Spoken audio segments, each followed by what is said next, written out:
He found a hidden cable on the beach and decided to see where it leads. But when he pulled it and saw what was hidden underwater, what he uncovered was something he should have never seen. Subscribe to the channel and tell us in the comments which country you're watching from.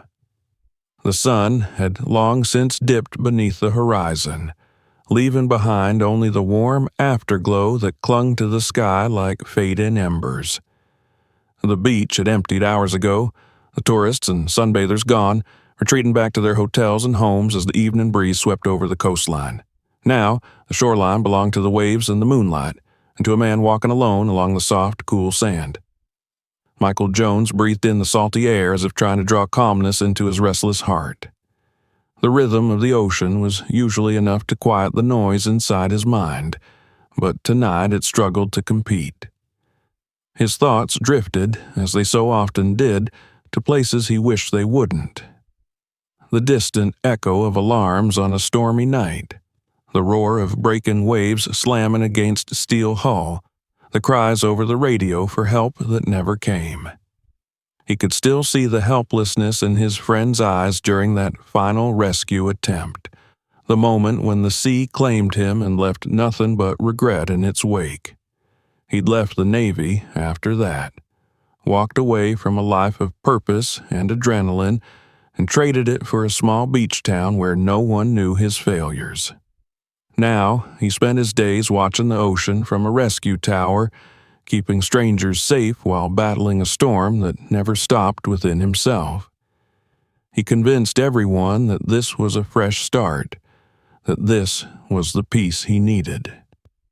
But the truth was that every time he looked at the water, he saw a ghost staring back from the waves.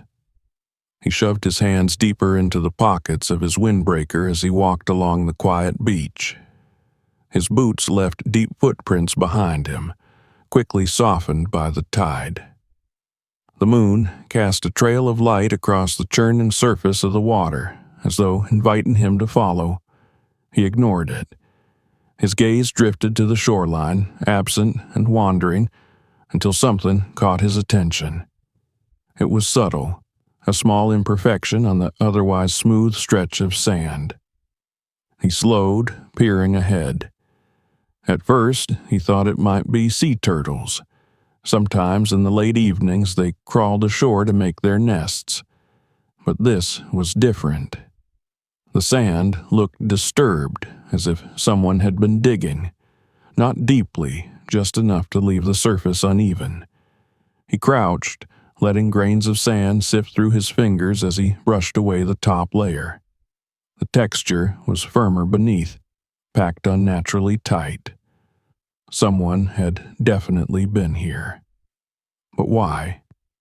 This section of the beach wasn't visited often. It was far from the hotels and rarely patrolled. He would know. He patrolled it every day. He looked around.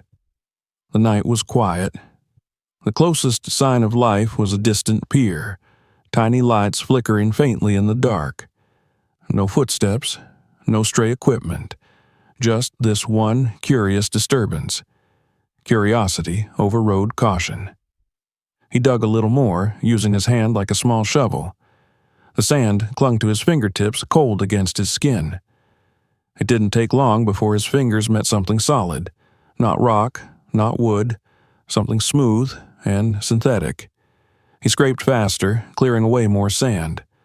A long, thick black shape emerged, round, coated in layers of rubber-like insulation. For a moment, he stared at it in disbelief. A cable, a massive one, easily as thick as his wrist. He followed its length with his eyes.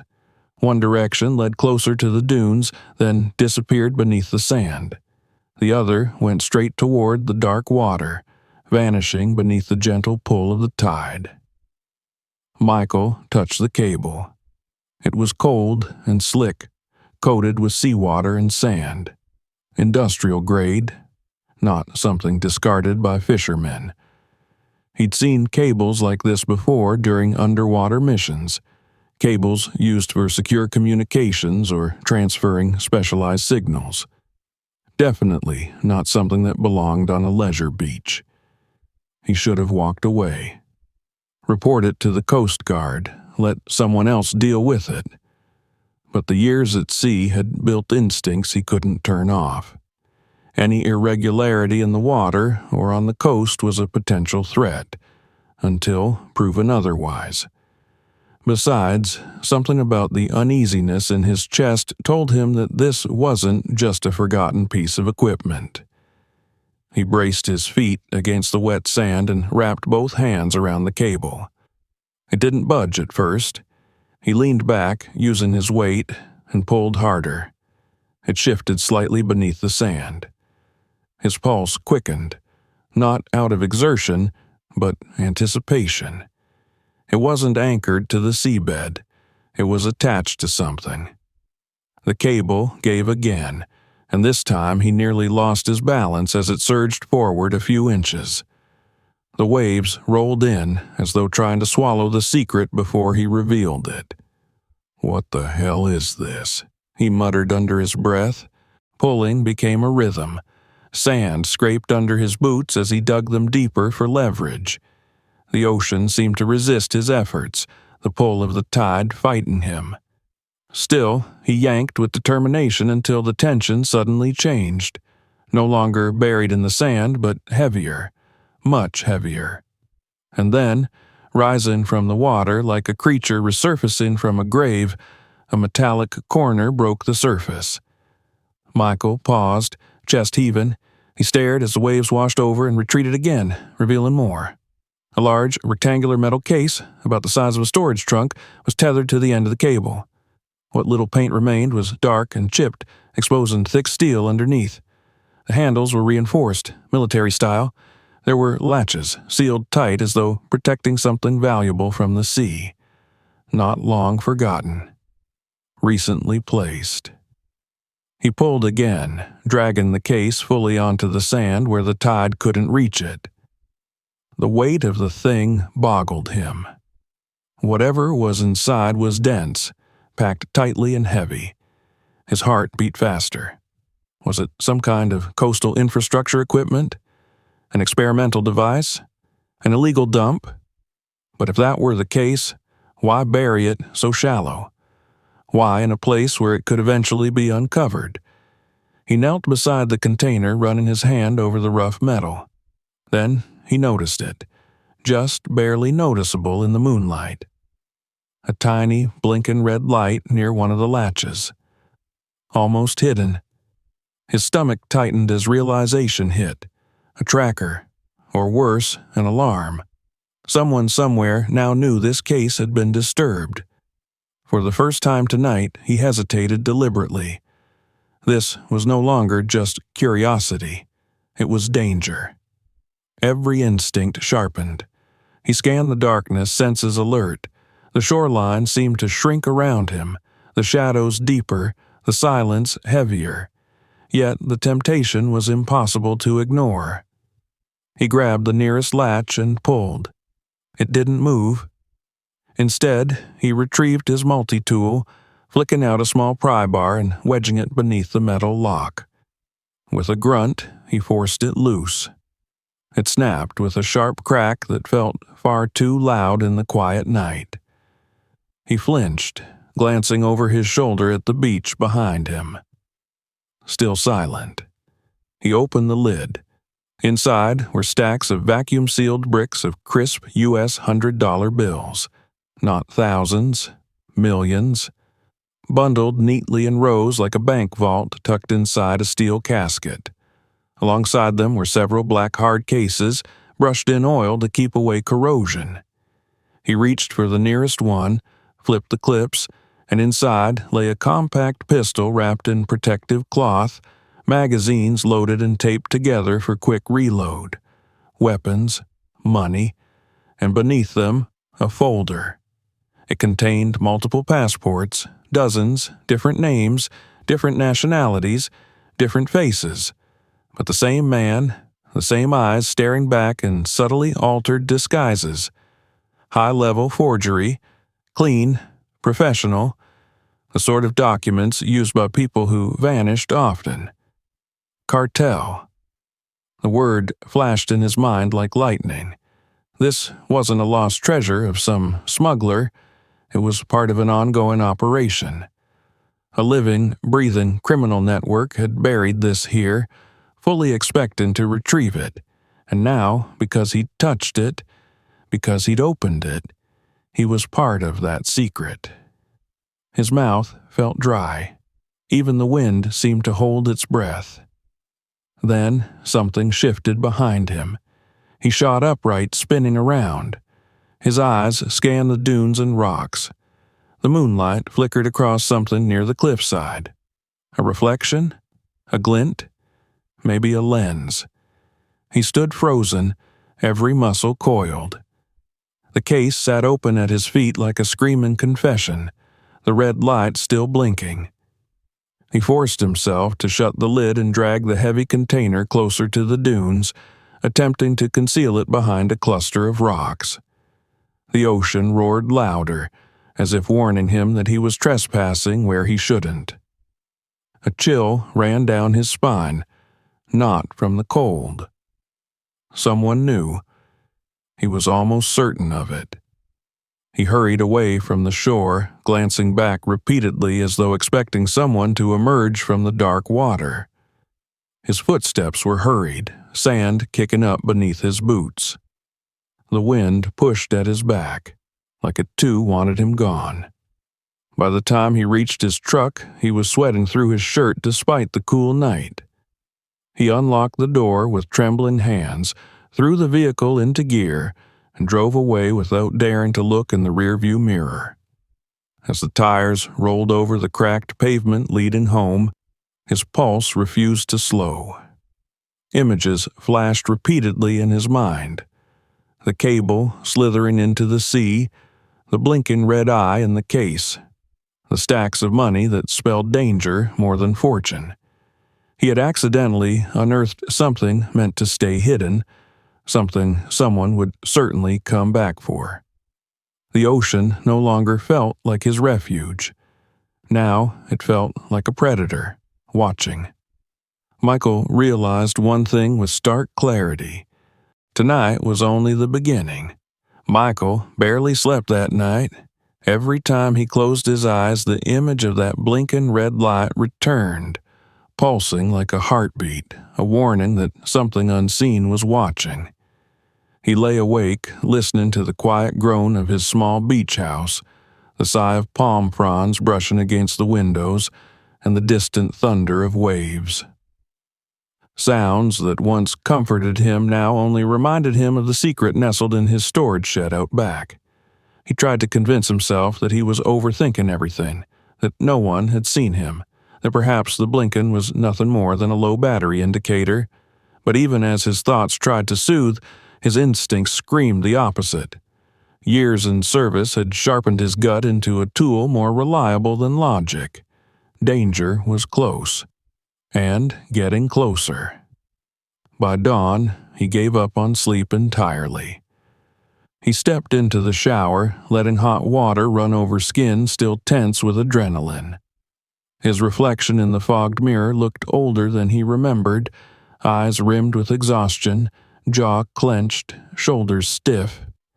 The man staring back didn't just look afraid. He looked hunted. He needed to think, to plan.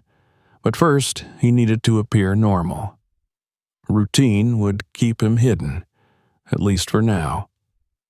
He drove to the lifeguard station as he always did, sipping stale coffee and forcing himself to look calm. But his gaze kept sliding toward the sea as if expecting the ocean to rise up and demand its stolen prize. The other lifeguards chatted casually, unaware of the storm building inside his mind. When one of them joked about his tired appearance, asking if he had been partying, Michael forced a weak smile and waved it off. He couldn't let even a hint of the truth slip, not until he understood what he was up against. While scanning the shoreline from the tower, he heard a faint buzzing sound. At first, he thought it was tinnitus brought on by stress, but then it grew sharper, more mechanical. He squinted into the sky. A tiny black shape moved against the pale blue backdrop, hovering in slow, deliberate patterns over the coastline.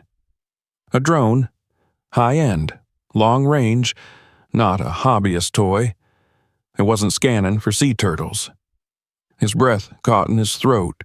He gripped the railing, knuckles whitening as his heart pounded faster.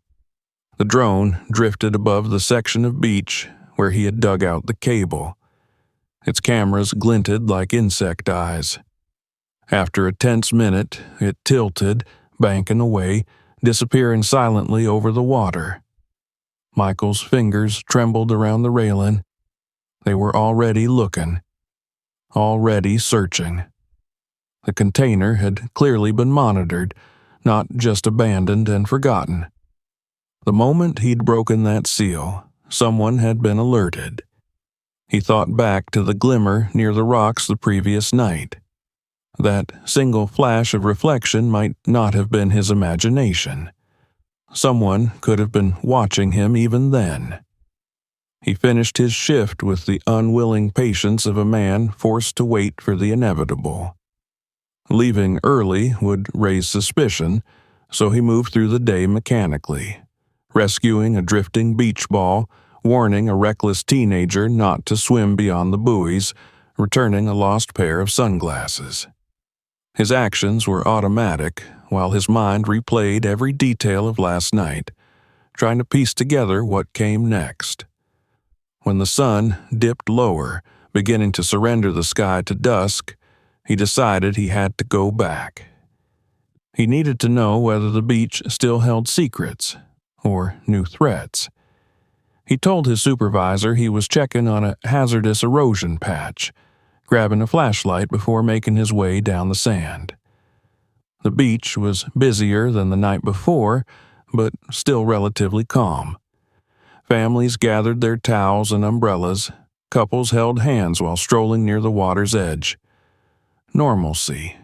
Innocence. All of them blissfully unaware of the silent war beneath their feet. But then he saw it. In the distance, where the water retreated during low tide, dark shapes protruded from beneath the surface. Jagged beams, a slanted deck, a broken railing, rising from the ocean like the ribcage of some ancient beast.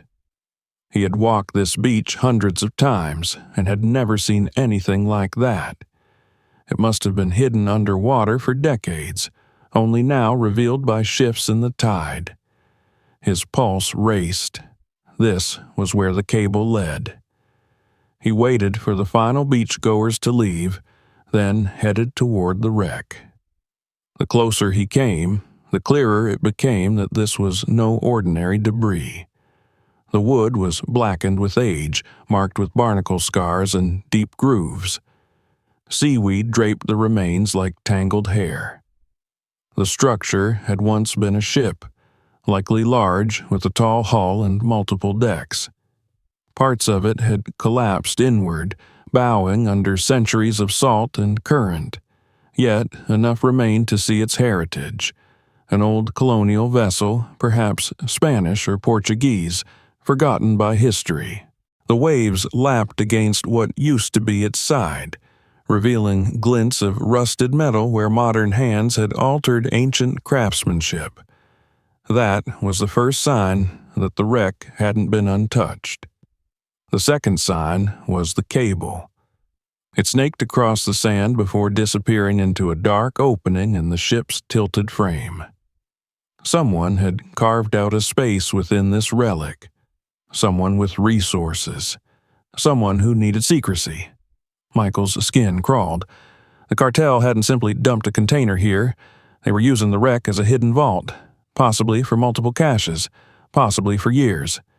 He felt the weight of his equipment bag against his shoulder, its presence both reassuring and burdensome. He had grabbed his old diving mask, a pair of fins, and a small flashlight. Just enough for reconnaissance. Nothing fancy, nothing that screamed intruder, but he still wasn't fully prepared for the surge of dread that washed over him as he crouched by the barnacled entrance. The ocean reflected the fading sky, casting shifting shadows across the warped wood. The wreck's dark maw felt like a mouth waiting to swallow him whole. He hesitated. Memories of cold water and screaming alarms clawed up from the places he tried to bury them. His lungs tightened, breath shallow. His friend's terrified face surfaced in his mind, eyes wide, hand outstretched as the sea dragged him beneath. Michael swallowed hard, fighting back the panic. Shame burned through him. He had run away from the depths once. If he ran again, he would never stop running. He steadied himself with one deep, controlled breath. The ocean hadn't taken his courage from him. He would not let it. Michael pulled the mask over his face and stepped into the water. The first chill hit his ankles, then his knees. When it reached his chest, his breath shuddered outward, and he forced the fear down where it couldn't control him. With one final glance at the quiet shore, he slipped beneath the surf. The world below transformed instantly. The muffled silence pressed in from all sides, the flashlight beam cutting a narrow path through murky water. The wreck loomed larger here, bulky and monstrous. Algae fluttered like ghostly banners along the fractured hull. Michael's heartbeat filled his ears, loud and insistent. The cable guided him deeper, twisting through crevices built by time and decay. He entered what must have once been a storage bay. The walls were encrusted with barnacles, and the floor was thick with silt that puffed up with every gentle kick of his fins. He hovered in place, examining the environment cautiously. Then he spotted it. A rectangular metallic shape halfway buried under debris. A safe. Definitely not from the 18th century. The cartel's modern signature, hidden inside a skeleton of another age. Michael marked its location in his mind, checking the oxygen level even though he wasn't using a tank tonight. Just a short dive, nothing deeper than a breath could handle. He resurfaced without trouble, the air welcoming and sharp in his lungs. The wind ruffled his hair as he looked back toward town. Lights twinkled from the houses, but the peaceful scenery offered no comfort. He had confirmed enough. There was more beneath that wreck than time-worn wood and forgotten history. He would need real diving gear, real tools, and far more caution. He trudged back toward the main road, dripping and tense. He needed to get the safe out of there. And soon. Every minute that passed increased the likelihood that the cartel knew their property had been discovered. As he reached the edge of the dunes, headlights swept across him. He froze instinctively. A black SUV rolled slowly down the beachfront path, windows tinted dark as night. It stopped just 15 feet from him. The door opened with a soft click. 2 men stepped out. Both were tall, unfamiliar, wearing casual clothes that couldn't hide the sharpness in their posture. Predators disguised in ordinary skin. One man smiled without warmth. "Evening," he said, voice smooth but dangerous. "We're looking for someone who might have seen something unusual last night." Michael's pulse hammered against his ribs. He forced his expression neutral. Beach is full of unusual things. Tide brings in all sorts of junk. "That's so?" The man's stare sharpened, lingering on Michael's damp clothes. "You look like you've been swimming this late, brave man." Michael shrugged, though his jaw tightened. "I live here. Water's nothing new."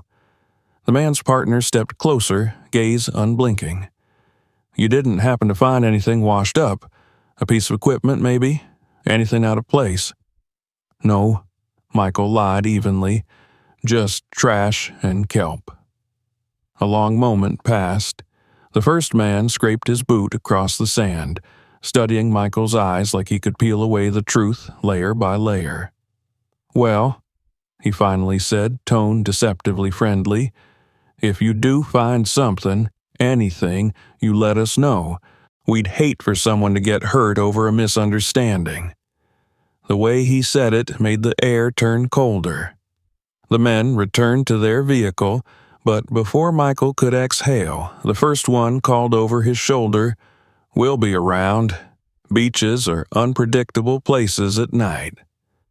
The SUV purred away, disappearing like a shadow swallowed by deeper darkness. Michael stood rooted in place until the last glimmer of taillights vanished. Only then did he allow himself to release the breath he'd been holding. His hands twitched slightly, a tremor of adrenaline and raw fear. They knew, or at least they suspected. The calm facade of his life had cracked, revealing the peril seething beneath. He hurried home, checking every corner with growing paranoia. He reinforced the lock on his shed and covered the container once more, layering tarps and spare equipment to obscure its shape. His mind raced through possible options, each more desperate than the last. Reporting to police felt like suicide. Cartels had ways of knowing things they shouldn't. Keeping everything for himself was worse. He wasn't a criminal, but doing nothing meant waiting for the inevitable knock on his door. Only one path made sense. Dig deeper. Understand the purpose behind the cable, the wreck, the safe. Understand the operation so he could dismantle it before it dismantled him. Hours later, as he sat alone, scanning digital charts of the coastline and comparing them to the ancient map etched in his memory, the buzzing returned. Not mechanical this time, but mental, an awakening, a shift. The question that had chased him all day now bared its teeth. How many more weapons and caches lay hidden beneath that cursed ship? The answer wouldn't be pleasant, but it was his only chance. Because if he didn't uncover the full truth soon, men like those in the black SUV would do it for him, and they would bury him with it. The ocean still roared beyond his window, but its voice no longer held peace or sorrow. Tonight, it whispered a threat. Danger is coming. Morning came slowly, dragging light across the town as if reluctant to disturb the fragile calm that had settled during the night. But calm was a lie now. Michael felt it, a pressure beneath the surface of everyday life, a storm brewing beneath the language of smiles and casual greetings. People passed by him on the sidewalk, unaware that beneath their feet, beneath the steady beat of the ocean tide, secrets older than memory and far more dangerous waited to rise again. The sun had only just crested beyond the horizon when Michael stood once more at the edge of the beach, this time equipped with real diving gear. His wetsuit felt snug and suffocating in the chill morning air, but once he would be underwater, it would help hold his nerves together. The smell of salt and seaweed filled the air, grounding him in the moment.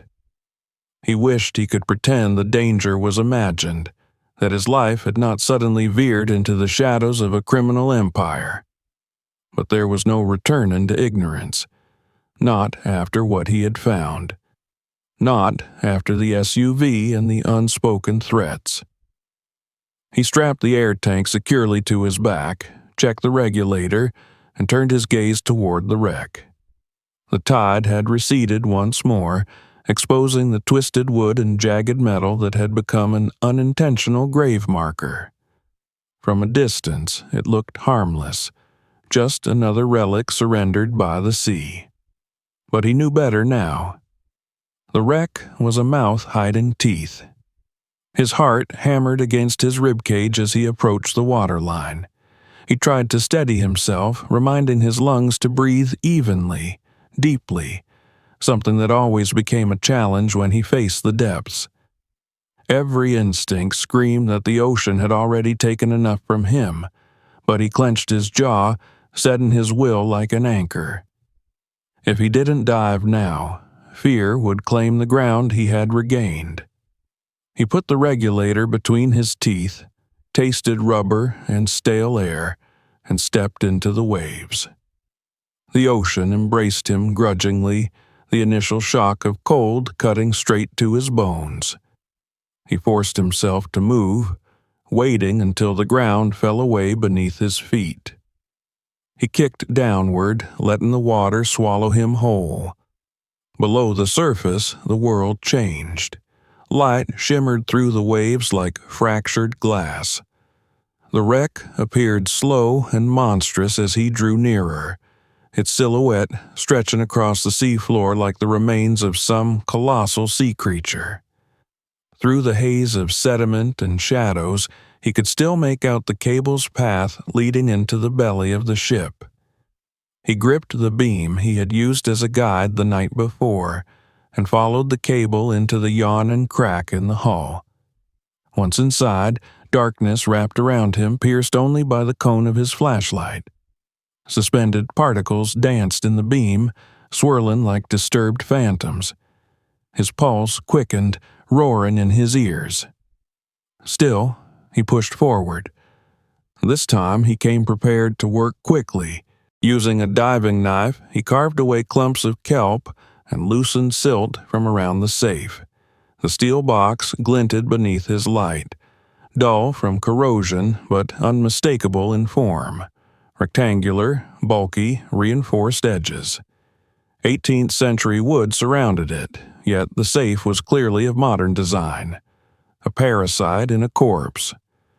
He looped a rope around the safe's base, securing knots with precision learned long ago. His muscles burned as he tugged it free, disturbing a cloud of muck that momentarily blinded him. Heart in his throat, he kicked upward and guided the rope out through the opening. Breaking the surface felt like inhaling life itself.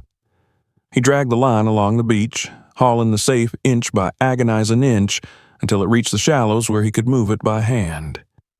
Once he had the box on the sand, he collapsed beside it, chest heaving. He stared up at the sky, its pale morning glow offering no comfort. Every action now felt irreversible, like each decision locked another door behind him. His old life had ended the moment his fingers brushed that cable. The safe looked innocent enough lying there, covered in damp patches of sand. But Michael knew danger lived within its walls. Danger and answers. He needed both. With a grunt, he hoisted the safe onto a handcart he had stashed nearby and wheeled it back toward his house, straining under the weight but too determined to stop. Once inside his shed, he shut the door and locked it twice. The morning sun streamed through the small window, casting beams of light across the safe. It seemed to glow in the dim, dust-filled air, like a treasure box from a forgotten legend. The sight stirred something buried deep in him, a childhood curiosity, a longing for adventure. But adulthood had taught him a harsher truth. Curiosity came with costs. He fetched his pry bar and an old angle grinder.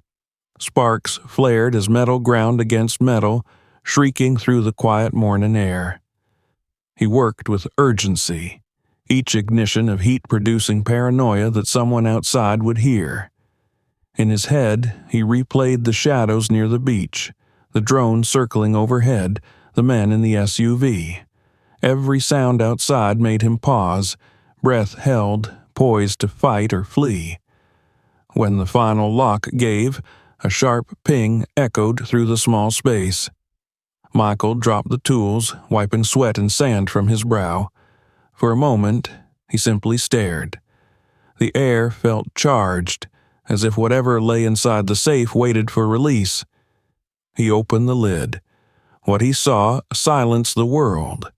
Stacks of gold coins, tarnished but still gleaming faintly under the filtered sunlight. Dozens of them, maybe hundreds. They were intricately stamped with crests and royal emblems, artifacts of an empire that had risen and fallen centuries ago, treasure from a time of conquest and blood. Beside the coins was a leather-bound book, its cover cracked and water-stained. The pages inside were yellowed, adorned with a script that curled and sprawled like vines. Spanish. Not unexpected. Michael carefully lifted it, his fingers brushing over delicate memories entrusted to parchment. A diary. A captain's voice frozen in ink. Among the artifacts lay a folded sheet, thicker paper, brittle along the creases, a map. He spread it out, holding his breath as faded ink traced coastlines that were both familiar and new. Small red marks dotted the edges of the land, each accompanied by a symbol. Some were recognizable, a compass, a star. Others were strange, cryptic. This was not just treasure, it was a trail. Michael flipped open the diary. His eyes scanned over the words, fragmented by age but powerful in meaning. We carry not only gold from the new lands, but something cursed by greed and sin. The sea has claimed men for centuries, yet even the waves recoil from this burden. The crown demands we return with these spoils, but my soul cries out, we must hide what should never be seen. My crew mutinies against fate. They say death follows us like a raven. I believe they are right. The treasure must not fall into the wrong hands. We seek refuge in waters where no empire maps exist. Michael's pulse raced. These weren't just the ramblings of a weary sea captain. They told a story of betrayal, of fear so potent it drove men to bury gold rather than spend it, to hide treasure rather than claim it. The wreck outside wasn't merely a shipwreck. It was a desperate burial. A line near the end caught his attention. If one day another should find these riches, let them know. The gold is not the only prize. The true secret lies deeper, where light cannot touch and only the brave dare follow. Michael swallowed, throat tight with anticipation and dread. The map had multiple marked locations, more treasures, more secrets, and the cartel was already aware of at least one. He traced one particular mark near the coastline that matched the wreck. Another one lay farther out, perhaps deeper than where he had gone. A place that the diary warned was the gate to ruin. He felt a tremor in his hand as he closed the journal. The enormity of what he had stumbled upon was overwhelming. The cartel may have been using the wreck out of convenience or secrecy, but they had no idea what else was hidden there. Or maybe they did. Maybe that's why they guarded the area so fiercely. He suddenly remembered the fisherman who had gone missing. Had he accidentally crossed into their territory, glimpsed something he shouldn't have? As the sun climbed higher, Michael heard voices outside. Neighbors, a delivery truck passing by. Ordinary life continued unaware, but he understood now that the ground beneath them was ready to erupt. There was no turning back. He would not give the cartel a chance to reclaim these weapons or this gold, and he could not allow something possibly far worse to remain hidden underwater where criminals could unearth it piece by piece. He needed allies, tools, a plan, but the first step was clear. He glanced once more at the map, then at the ocean through his small window. The waves rolled steadily, disguising their darkness behind glimmers of sunlight. The sea had taken much from him. Now it was offering him a path and a purpose. Michael locked the safe behind him and stepped outside into the world, his silhouette bathed in the hot glow of day. Even so, he couldn't shake the feeling that someone, or something, already knew what he had found.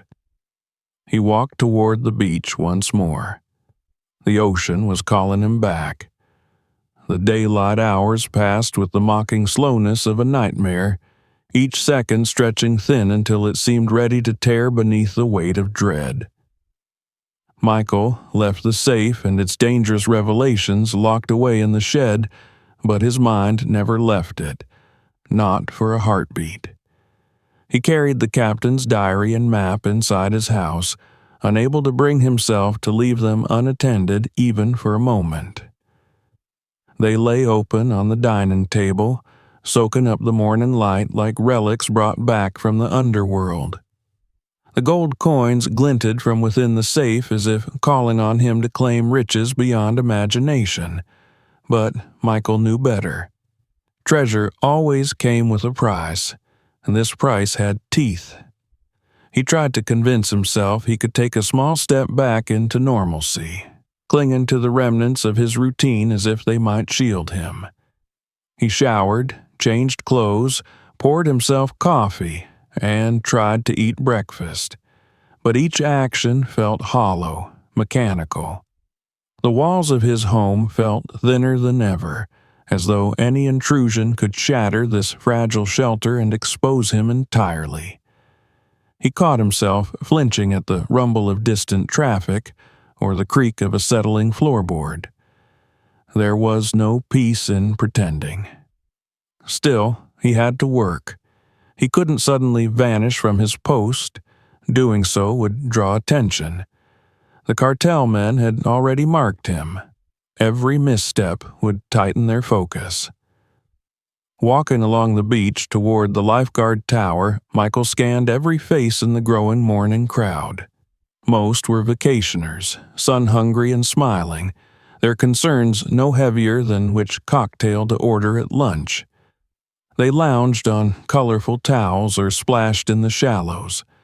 None of them looked like assassins, but that meant nothing. Danger didn't always look like danger. The air was warmer now, the sun beating down in earnest, waves glittering under its command. But beneath that brightness, Michael felt the undertow of menace. The ocean was too calm, the world too quiet. He climbed the tower steps and looked out across the water. It appeared serene. Washed clean by the early tide, the wreck submerged once more beneath the shifting currents. The secrets it hid were invisible again, but their presence weighed on him heavier than the tank he'd carried hours earlier. Halfway through his shift, a radio call pulled him from his thoughts. Only static at first, then a sharp, crackling voice. "Tower 3, come in. You seen this?" Michael pressed the button. Seeing what? Look to your 2 o'clock. He turned his head slowly. There, a sleek black speedboat skimmed the surface not far beyond the breakers, circling back toward deeper water with deliberate, predatory grace. It was too large, too fast, too wrong for this part of the beach. No fishing lines, no diving flags, not a pleasure craft. It lingered just long enough for its silhouette to etch itself into memory before streaking off toward the horizon. Cartel reconnaissance. They were mapping their territory. Perhaps they already knew something had been disturbed beneath the waves. Perhaps they were waiting for the intruder to expose himself. The radio crackled again. Coast Guard's been notified, probably drug runners. Just keep your eyes sharp. Michael clicked the radio off and forced his breath to stay steady. He prayed the others didn't notice his reaction, the tension gripping his spine. As quiet returned to the tower, he swallowed the rising panic. The cartel wasn't guessing anymore, they were confirming. The rest of his shift felt like walking on a tightrope strung above an abyss. By the time he stepped off the tower that afternoon, his nerves were stretched raw. But the moment he thought he might finally escape home unnoticed, fate intervened.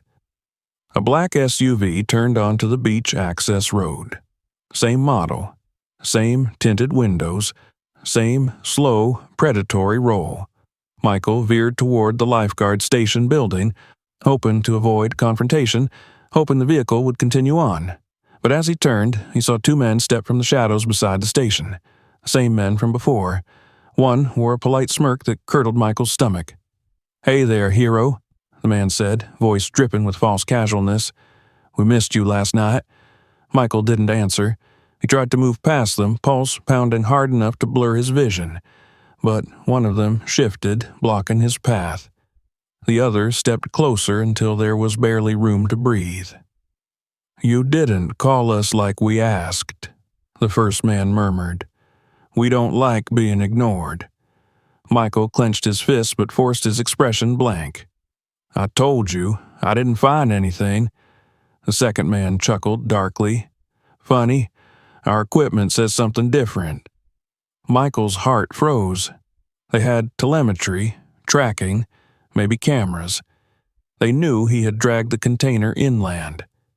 The man leaned close, breath sour, voice intimate and vile. "We'll search this entire beach if we have to, and if we find you lied—" He let the threat hang between them like a knife. Michael squeezed his fist tighter, nails digging into his palms. His instincts urged him to run, but running would prove guilt. So he stood frozen as the first man lifted his hand and patted Michael's shoulder with chilling cordiality. "We'll be in touch," he said, tone pleasant but eyes dead. "You're a smart guy. Don't make this worse."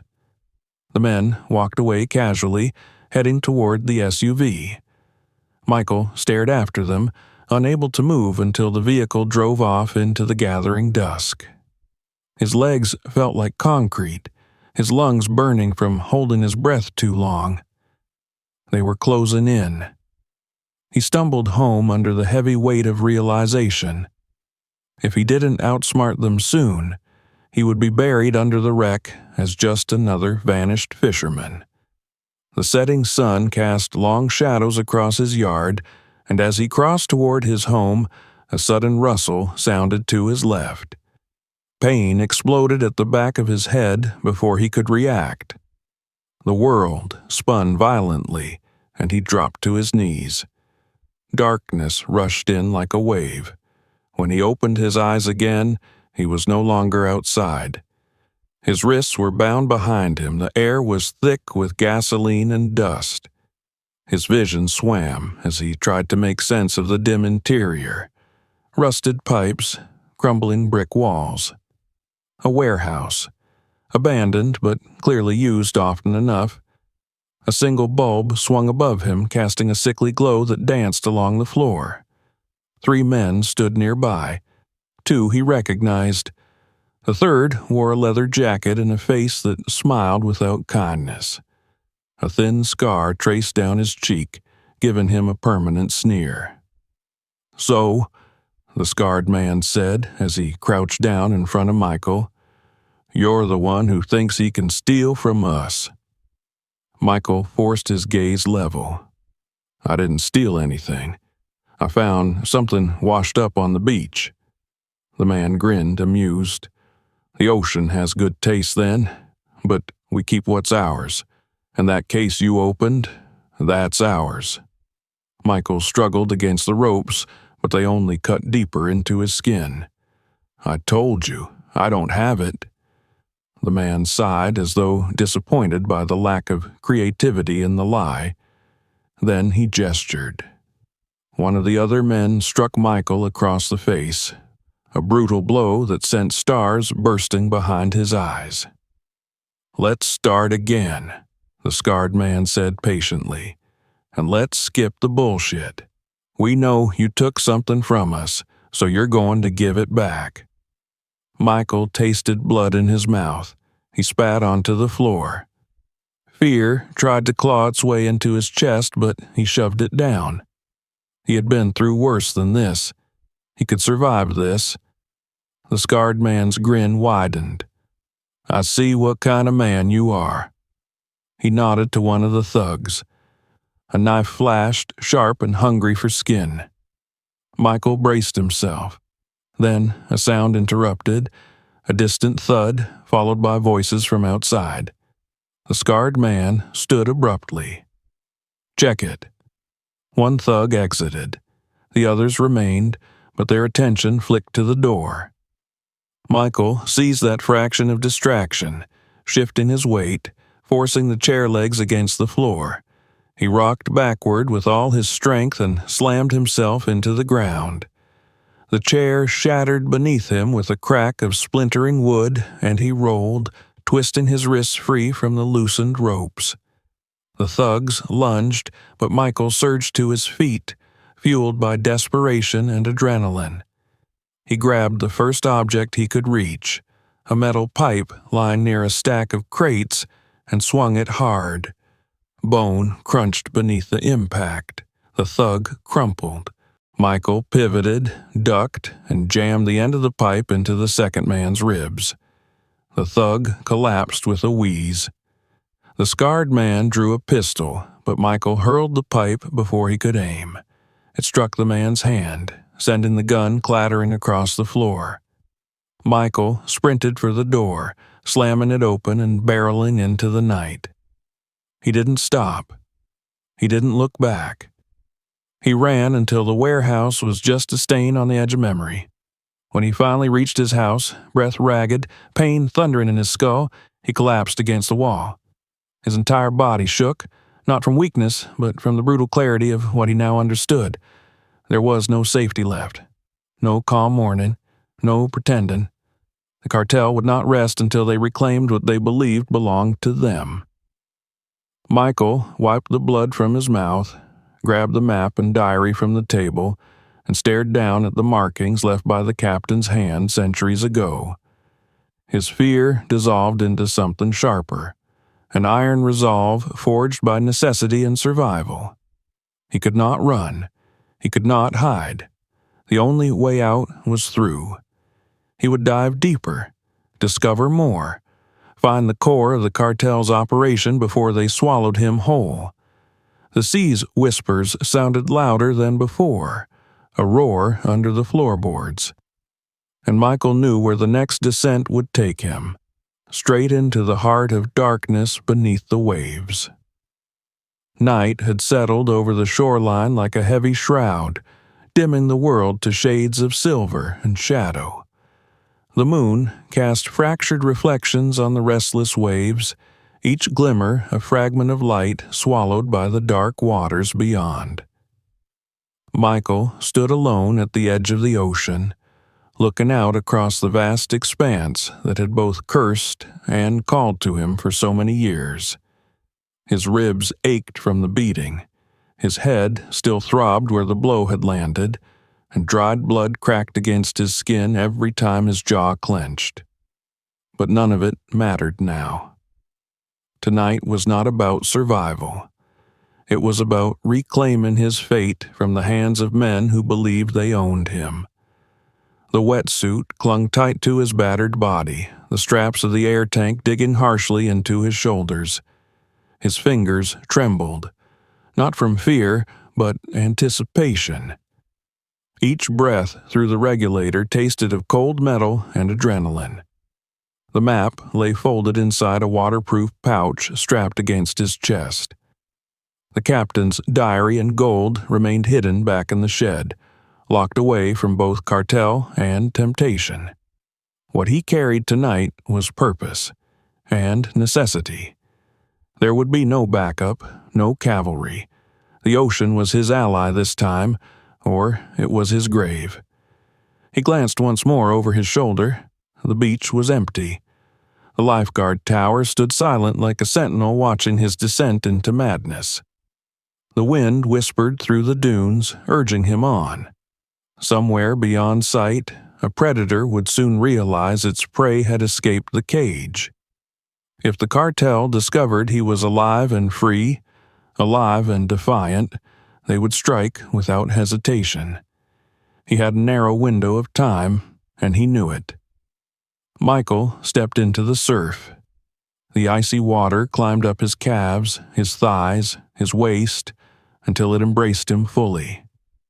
The moonlit sky vanished in a ripple of silver as he submerged himself beneath the surface. The world above fell silent. Below, the sea spoke in groans and distant clicks, the ancient language of pressure and depth. He moved carefully, hugging the seabed as he pushed forward into deeper waters. The map guided him. He followed its markings etched into memory, past the point where the old wreck lay hidden, past the shifting sandbars where even fish hesitated to linger. His flashlight pierced the murk ahead like a blade cutting through fog. His brain replayed each marking on the map, counting distances, adjusting direction with subtle kicks of his fins. Then the darkness deepened. The water around him turned colder, pressing in like hands urging him back. But he pressed forward. He had to. He had already gone too far to back out now. When he first saw the shape looming in the gloom, he thought it was another wreck. But the lines were wrong. Too straight, too reinforced. He slowed his propulsion and hovered in place as the structure resolved before him. The hull of an ancient ship, larger and more intact than the first. The iconic curvature of colonial engineering was still visible beneath layers of algae and corrosion. But additions had been made. Modern metal plates welded crudely over the timbers, reinforced compartments, cables running like arteries to unknown destinations. His lungs tightened, not from lack of air, but from awe and dread. This was no relic lost to time. This was an installation, hidden in plain sight, beneath the ocean, beneath history itself. The cartel hadn't stumbled upon treasure. They had claimed it, exploited it, transformed it into an operational outpost. The old captain had tried to bury a curse, but someone had dug it up and strapped their empire to its bones. Michael drifted closer, examining the nearest metal hatch. A dim red light glowed above it, pulsing intermittently, as if the ship itself were breathing. He tested the handle. Locked. But he didn't expect otherwise. He explored further, his flashlight catching glimpses of more modifications. Waterproof doors, electronic housings strapped to corroded wood, a faint hum vibrating through the structure. There were power lines down here, generators. Technology merged with shipwreck like a parasite feeding off a carcass. He circled until he found a small opening. An access hatch left ajar, perhaps for recent use. It exhaled a faint trickle of air bubbles, proof that somewhere inside still existed pockets of breathable atmosphere. He steadied himself and slipped through.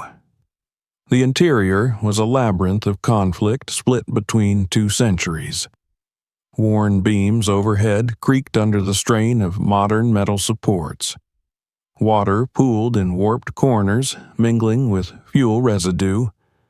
Crates stacked in rows bore labels in Spanish and coded inventory numbers. The floor vibrated from machines operating beyond sight, low and ominous. He surfaced inside a chamber filled only to waist depth, removing the regulator and switching to slow, silent breathing. Every sound echoed inside the hollow ribs of the ship, the soft drip of condensation, the distant clang of tools striking metal. People were here, working, living, beneath the world's notice. Michael waded forward, eyes flicking across objects that revealed sinister truths, weapon cases, radio interference equipment, chemical containers stored under tarps. He felt like he was walking through the nervous system of something malignant. And he was deep in its core. Footsteps clanged from a passage ahead. Michael ducked behind a crate, submerging his body halfway into the water. Two voices approached, Spanish spoken quietly but urgently. He listened, picking up fragments. A missing package, activated tracker, orders from above. They were talking about him. The case he had opened had triggered a storm he now had to survive. As the men moved past, Michael emerged silently behind them. He watched until they disappeared into a lower chamber, then slipped away in the opposite direction. He needed to accomplish what he came for: sabotage, destruction, ending whatever operations this place supported. He found what he needed soon enough. A room lined with fuel tanks. Pressurized containers stacked 3 high, wiring exposed in dangerously makeshift configurations. A single spark in the right place could turn this ghostly fortress into an underwater volcano. Michael unsheathed the dive knife strapped to his leg. Working quickly yet meticulously, he sliced open a fuel line.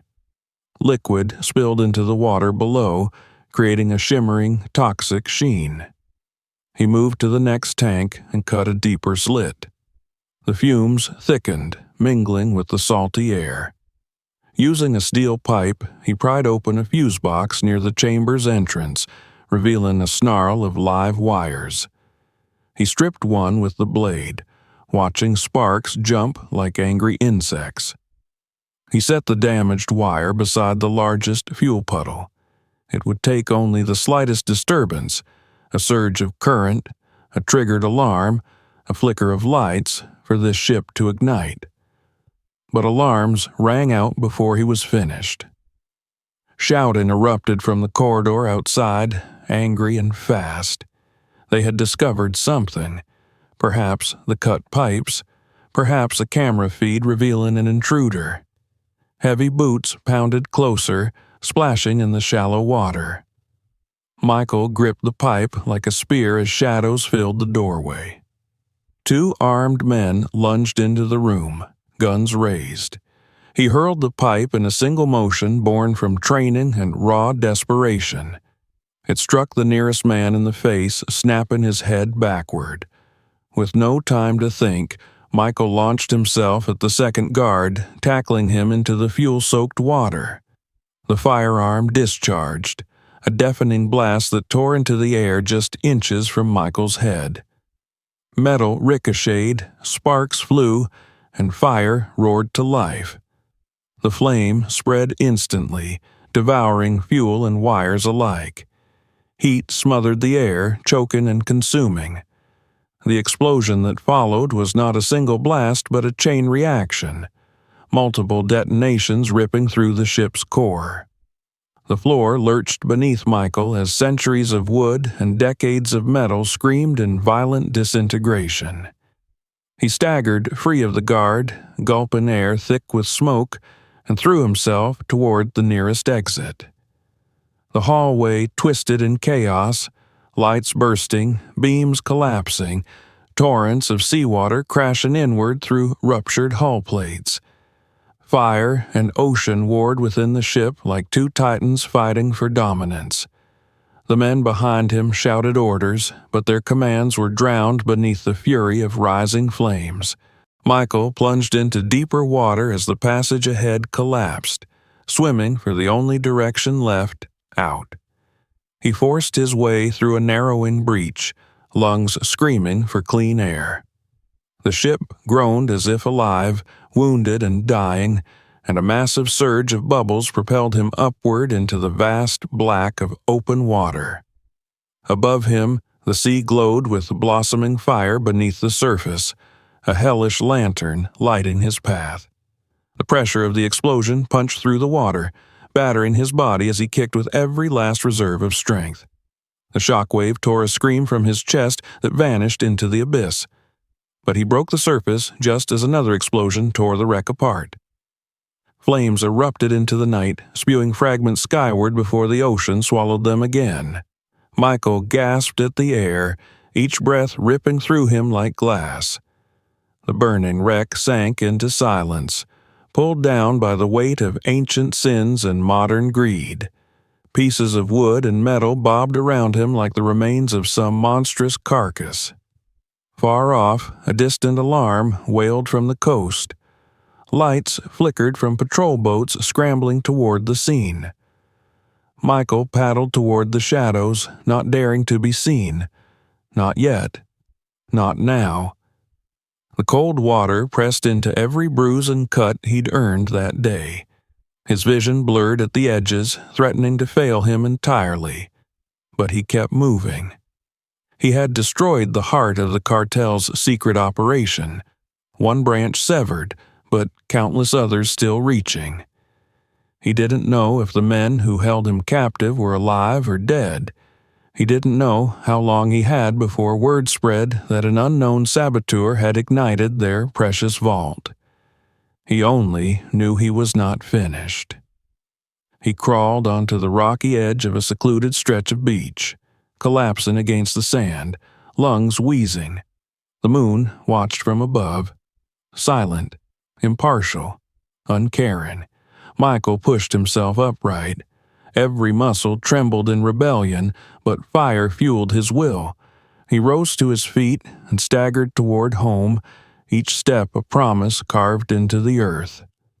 Tomorrow, the world would learn what had happened beneath the water. Tomorrow, the cartel would begin to hunt the man who had turned their fortress into a tomb. And tomorrow, Michael would be ready, because the ocean had shown him its darkest secret, and he was still breathing. He looked back once at the glittering surface of the sea. Embers glowed faintly beneath the waves like the dying eyes of a beast dragged to the depths. The whispers of the deep were louder now, and he finally understood their message. This was only the beginning. The sea was quiet the morning after the explosion. Too quiet. The breeze that usually carried the scent of brine and seaweed now felt muted, as if nature itself were reluctant to disturb the calm after the violence beneath its surface. Michael stood barefoot at the shoreline, arms hanging loosely by his sides, feeling the gentle lap of the tide against his feet. To any passerby, he might have looked like just another local enjoying the early light. But inside him, a tempest still raged, pain, fear, and the grim satisfaction of having torn down a secret world that thrived beneath the waves. He had barely slept, his body screaming from bruises and burns and exhaustion. Every time he closed his eyes, he heard the rumble of explosions again, felt the cold surge of the ocean swallowing burning fragments of the wreck. He saw faces. His fallen shipmates from years ago, the cartel men who tried to break him, the captain whose diary he had stolen from a coffin of salt and thyme. It was all tangled together now, impossible to separate in his mind. But the ache in his bones told him one thing clearly: he was still alive. He had survived where others had not. Coast Guard boats drifted near the remains of the underwater blast site. Divers in black suits plunged into the deep, searching the seabed for evidence, victims, and villains. News vans crowded the roads above the beach, their antennas pointed skyward as reporters scrambled to make sense of the chaos. The world had woken up to the truth that something monstrous lurked beneath the familiar face of this peaceful coast. Michael kept his distance from the chaos. He watched as emergency workers reported back to their commanders, carrying fragments of twisted metal and waterlogged crates. He overheard snippets of frantic conversation, mentions of a destroyed smuggling hub, references to international rings. He even caught the word cartel, muttered under the breath of a young officer, spoken with the reverence one might give to a dangerous god. It wasn't long before officials noticed him. His limp, the bandage wrapped hastily around his arm, the haunted look etched into his features. They made him stand out even when he tried to blend in. A Coast Guard lieutenant approached, a notepad tucked under his arm. "Sir," he said gently, "you were the one who signaled distress last night, correct? We found you half conscious up the beach." Michael nodded vaguely, offering the most believable version of the truth he could manage. He told them he had been out for a late swim, that he'd seen lights underwater, heard noises, and then an explosion. He'd been thrown by the shock wave, washed ashore by luck. It was a simple story, neatly packaged, and they accepted it because their attention was fixed on larger implications, but he could see the suspicion in their eyes. They wondered how one man could just happen to be near such devastation, why he had no clear explanation for his injuries, why the fear in his gaze seemed too deep to come from a single chaotic moment. Still, with no proof tying him to anything illegal, they had no reason to hold him. The lieutenant thanked him for his report, told him to get medical attention, and jogged off to continue the frantic search. Michael walked away before anyone else could stop him. He headed home with a stiff gait, each step sending fresh stabs of pain through his rib cage. The sun climbed higher, warming the world as if trying to burn away the horrors of the night. But the weight of what he had done followed him like a second shadow. Inside his modest home, silence greeted him. He stripped off the wetsuit and discarded the last traces of saltwater adrenaline that clung to his skin. In the bathroom mirror, he barely recognized the man staring back, bandaged, bruised, and exhausted. But beneath the physical wreckage, he caught something unfamiliar in his own eyes: defiance. For the first time in years, he felt a kind of clarity. He no longer viewed the ocean as his enemy. He no longer saw himself solely as a survivor of past trauma. He had faced his fear in the deepest darkness and come back with proof that he was stronger than the ghosts that chased him. Still, as he stared into his reflection, a different voice whispered in his mind, quiet but persistent. It wasn't enough. The map he'd taken from the captain's safe showed more than one marked location. The wreck he destroyed was only one point among several, and the captain's warning echoed in his memory. The true secret lies deeper. It wasn't treasure that concerned Michael now. Not gold, not money. Whatever the captain had hidden, whatever terrified him so much that he buried it at sea instead of delivering it to the crown, was still out there. And the cartel, even after the blow he had dealt them, would not give up. They would rebuild. They would search. And eventually, they would find the other marks on the map. Unless he found them first. His attention shifted to the wooden dining table where the leather-bound diary lay beside the ancient map. Even in the daylight, the red ink marks seemed to pulse with importance. He walked toward the table slowly, each step deliberate, as if approaching an altar. When he ran his fingers across the delicate parchment, he felt the pull of destiny, something he never believed in until now. A line of text caught his eye, one he hadn't noticed before, near the end of the diary's final entry.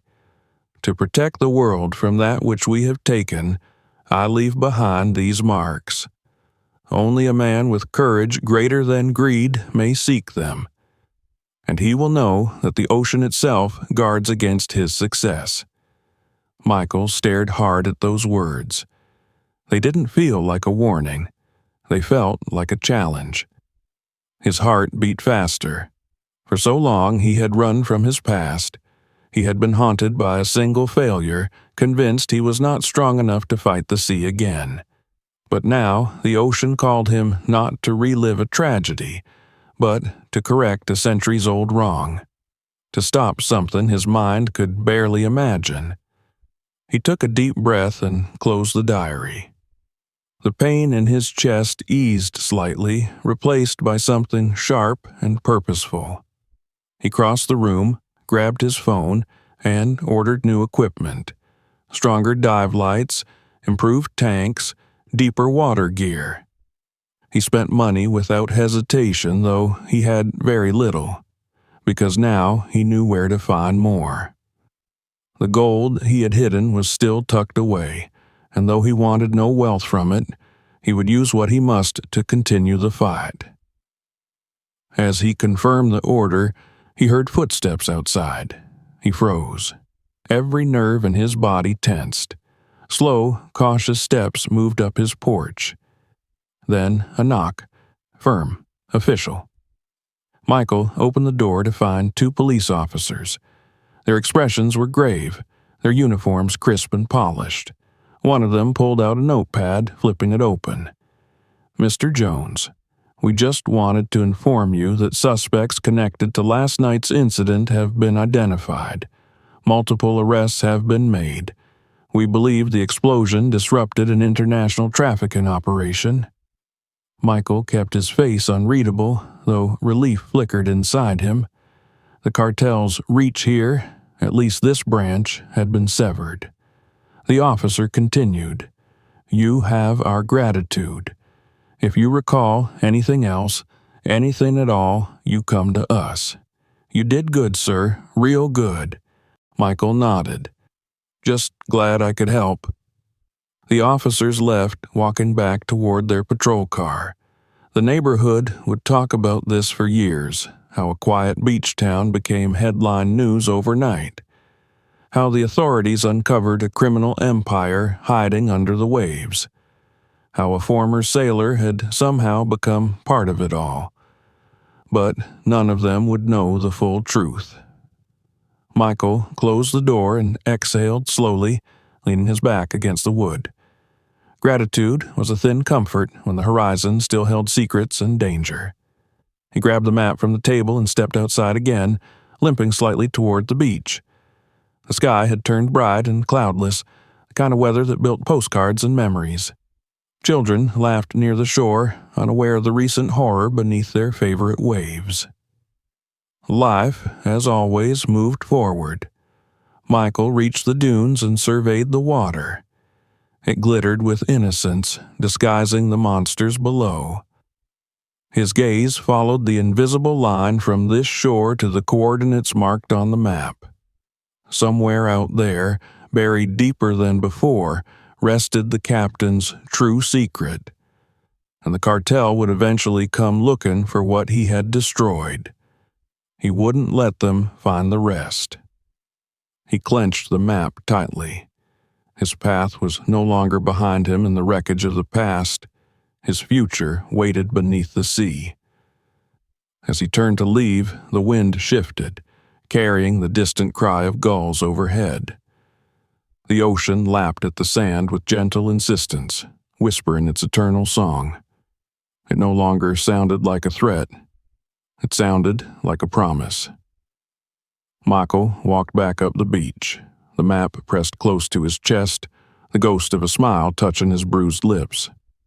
He had work to do. He had a mission again. He had a reason to breathe deeply, dive willingly, and fight relentlessly. The waves roared louder against the shore like applause from the deep. And he finally understood. He had not been running from the sea. He had been running toward it. The first chapter of his new life had begun. Before you go, make sure to subscribe so you never miss what happens next. We have even more unbelievable stories coming your way. Trust me, you don't want to miss them. And if this one shocked you, share it with a friend. Let them try to guess the truth behind it.